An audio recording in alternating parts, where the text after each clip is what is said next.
তখন আমি 2 নম্বরে ওই লেকের পাড়ে একটা ড্রেনের মধ্যে ঢুকিয়ে ওখান থেকে চলে যাচ্ছে, যেই ঘটনাগুলি ঘটছে তখন আমরা পুরোপুরি জানি না, কিন্তু আস্তে আস্তে এই জিনিসগুলি আসা শুরু করে এবং তখন কিছু জিনিস বুঝি। তারপরে আমাকে যখন আটক করা হয়, আমি যখন কেরানীগঞ্জে যাই, তখন কেরানীগঞ্জে আমি অনেক মিডিয়ার সাথে আমার দেখা হয়, আলাপ হয়। তখন প্রতি মাসে একটা ঘটনা ঘটতো যেটা আমাকে খুব বেদনা দিত।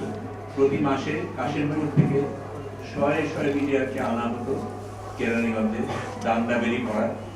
দান্দাবেরি করার কোনো নিয়ম আমাদের দেশে নেই, কিন্তু সেটাই হতো। তারা ওখানে থেকে রাতে থেকে তারপরে তাদের জেলে নেওয়া হতো, কোর্টে নেওয়া হতো, কোর্ট থেকে আবার ফিরে যেত, কোর্টের ভেতরেও তারা ঢুকতো। কিন্তু এই প্রহসনটা অনেক প্রহসনের মধ্যে একটা প্রহসন। আমি এই কথাগুলি বলছি এই কারণে যে আমি নিজে যে জিনিসগুলি দেখেছি সেটার কথা, তার মধ্যে আমি ছোট্ট কয়েকটা জিনিস বলবো যেটা ওনারা অনেকগুলি যুক্তি বলেছেন, যেগুলি একেবারেই পরিষ্কার। কি হয়েছে, কেন হয়েছে, কারা এই ষড়যন্ত্র করেছে, কাদের স্বার্থে এই জিনিসটা করা হয়েছে, সেটা খুব পরিষ্কার, আমরা এখন জানি। আমি তখন জেলে থাকাকালীন নিয়মিত মিডিয়ারদের সাক্ষাৎকার নিতাম, কিন্তু একটা পর্যায়ে আমাকে আমার বন্ধু বান্ধব, আমার পরিবারটা জানতে পেরে হুঁশিয়ার করে দিল। তারা বললো এটা নিয়ে কোনো কিছু বলা যাবে না, অত্যন্ত স্পর্শকাতর, এটার ব্যাপারে কোনো কিছু বললে কেলেঙ্কারি হয়ে যাবে। কিন্তু সেই নোটগুলি আমার এখনো আছে এবং যাদের সাক্ষাৎকার নিয়েছি সেটার ভিত্তিতেই আমি কথাগুলি বলছি।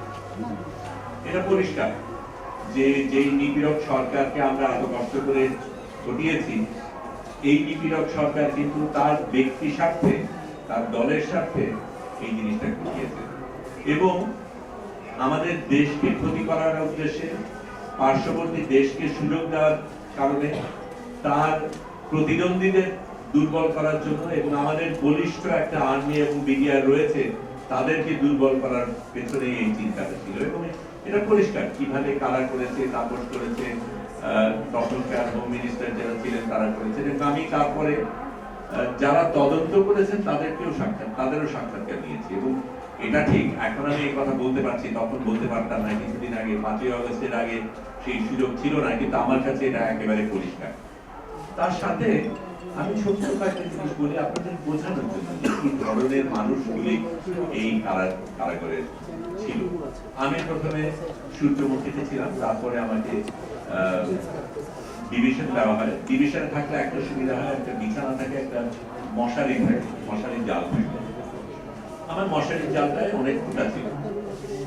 সেখানে রিস্ক নিয়ে একজন, এবং আমি তার কথা বলতেই পারি, যে রিয়াদ হোসেন চৌধুরী বিডিআর, তার পিতা রশিদ চৌধুরী থানা জেলা হবিগঞ্জ 312 নম্বর আসামি, উনি লুকিয়ে নিজের রিস্ক নিয়ে আমার মশারিটা নিয়ে যান, মশারিটা মেরামত করেন, তা ধুয়ে আবার দিয়ে দেন, আমি যাতে মশার কামড় না খাই।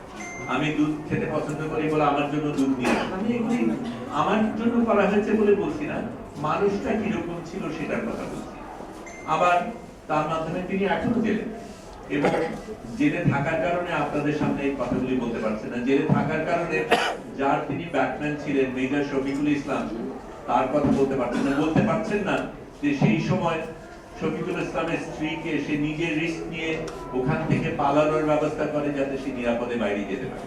এটা একজন ব্যক্তি, রিয়াদ, যাকে আমি চিনি, জানি, দেখেছি, কিন্তু অনেক ব্যক্তি এরকম ছিল বিডিআরের, যারা একেবারে নিরীহ ব্যক্তি, যারা এই একজন নিপীড়ক সরকারের নিপীড়ক মানে একেবারে নির্যাতন করে সারা দেশকে যে অত্যাচার করেছে, তার স্বার্থে এতগুলি মানুষ রক্ত দিয়েছে। তারা সত্যিকার অর্থে কোরবানির খাসি, তাদের বলি দেওয়া হয়েছে এই সরকারের স্বার্থে। এবং এখন যে জিনিসটা হচ্ছে সেটা যদি চলতে থাকে, তাহলে এই কোরবানির খাসিদের আমরা রক্ষা করতে পারবো না। আমাদের দায়িত্ব রয়েছে আমাদের ভাই বোনদের প্রতি, যারা আমাদেরকে রক্ষা করেছে তাদের পাশে দাঁড়ানো।